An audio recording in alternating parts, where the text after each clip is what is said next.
Dear viewers, welcome back to another episode of Editorial Analysis by Drishti IAS. In this program, we focus on important editorials from major newspapers such as the Hindu, the Indian Express, Life Mint, Business Standard, etc. for effective understanding our students. Now, through this program, we primarily focus on three things. First, we try to link the editorial with that of the UPSC syllabus. Secondly, we try to decode or decipher what are the important key points that are mentioned in the editorial. And lastly, we try to learn what are the key concepts, if any, that are mentioned again in the editorial. We truly hope that you love this initiative of Dristhi IAS. Please feel free to give us your valuable suggestions so that we can strive to do better each and every day. So with a lot of gratitude in our heart to our viewers, let us commence today's session of Editorial Analysis. Dear viewer, this video is available in Hindi as well.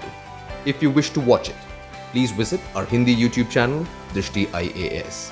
For your convenience, the link for this video in Hindi has been provided in the description below.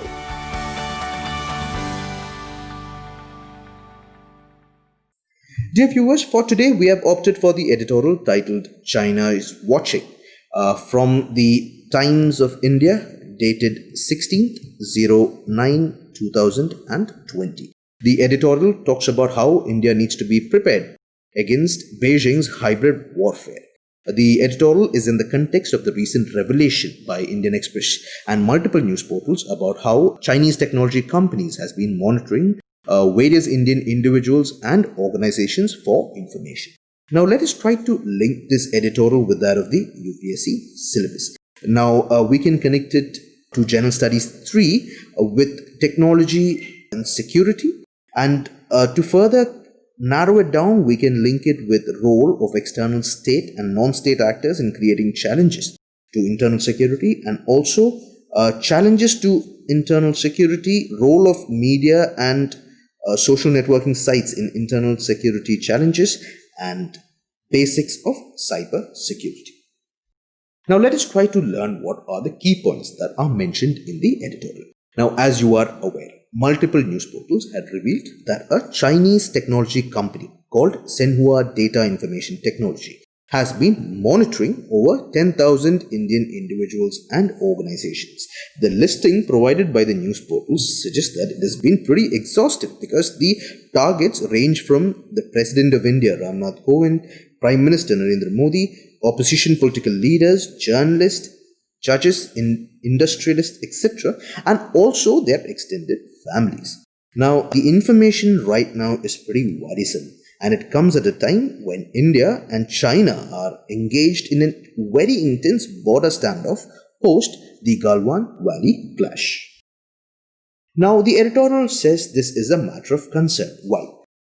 Let us be very clear that China has a clear doctrine on hybrid warfare, and it views data mining as an opportunity to obtain leverage. Now, the China's national intelligence law, it mandates and incentivizes private companies to work with Chinese intelligence agencies. Now, the massive data being mined. Now, when we say the word mined, it means, all the information that we make available on social media or on any electronic media is being mined. It provides Chinese strategists with a wealth of information that can be used for subversion, information pollution, and dominance. Also, this data can further be used to manipulate public mood in India, sow chaos, and undermine internal security. Now, the editorial has also suggested a way forward. And what is it? See, first and foremost, most importantly, India must prepare for multidimensional defenses to counter China's hybrid tactics.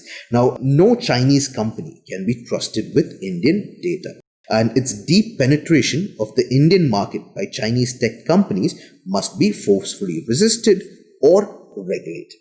Now, India must also clearly rule out participation of any Chinese company, including Huawei, in India's 5G infrastructure, a step that India has already taken ahead. And India is not the only country. Various other countries have been thinking of the same option.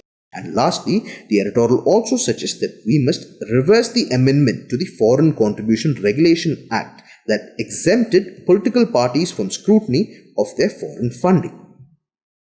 Now, with this, we have concluded the key points that we had to learn from the editorial, and now we would have to focus on the key concept in the editorial, and our focus will be on hybrid warfare. See, now as you're aware, the news of Chinese surveillance has put the spotlight on hybrid warfare. Now, before we get to hybrid warfare, let us make it very clear that, almost all major powers, the United States to the European Union, use hybrid warfare as part of their strategy to counter other countries. However, it is mostly Russia and China that has been at the forefront of using this complex methodology.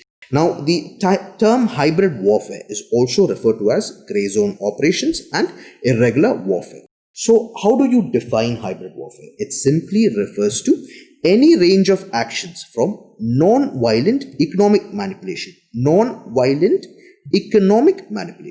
to low levels of violence using mercenaries, anything below the threshold of war.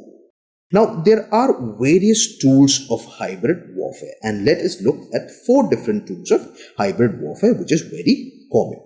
To begin with, we start with the most crucial one, that is disinformation and misinformation operations, which can be related to the Xinhua data information technology scandal.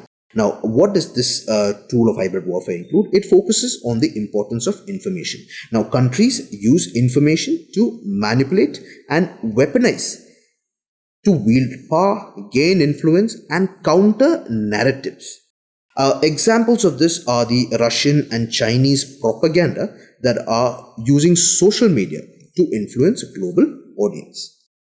Another tool of hybrid warfare is political and economic coercion. Now, political coercion means the usage or interference in other countries' elections. Now, other than political coercion, there also exists economic coercion, which is also referred to as a form of neocolonialism.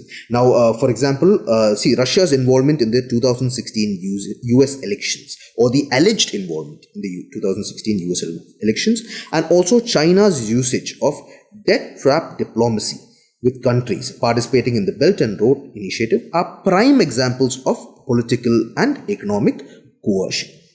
The third tool of hybrid warfare is cyber and space operations. Now, countries launch cyber attacks against important installations in other countries. The biggest example was the Stuxnet attack by Israel against Iran's nuclear installations.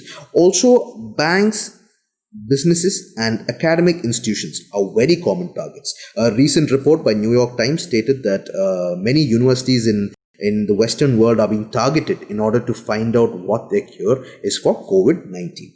And recently, even space operations have also been attacked. How? By jamming or transmitting fake signals, which are very detrimental to space operations. And the last tool of hybrid warfare is proxies and state-controlled forces. Now, using proxy actors or non-state actors to conduct coercive operations, not as an all-out war, but through, below the threshold of an war, to create an insurgency or, a rebel movement within the country. An example is, Chinese government has been using civilian or so-called civilian fishing boats operating in contested waters of South China Sea, where they go and get into some form of argument or issue with the navy or the vessels of other countries in the South China Sea. So these are the 4 tools of hybrid warfare.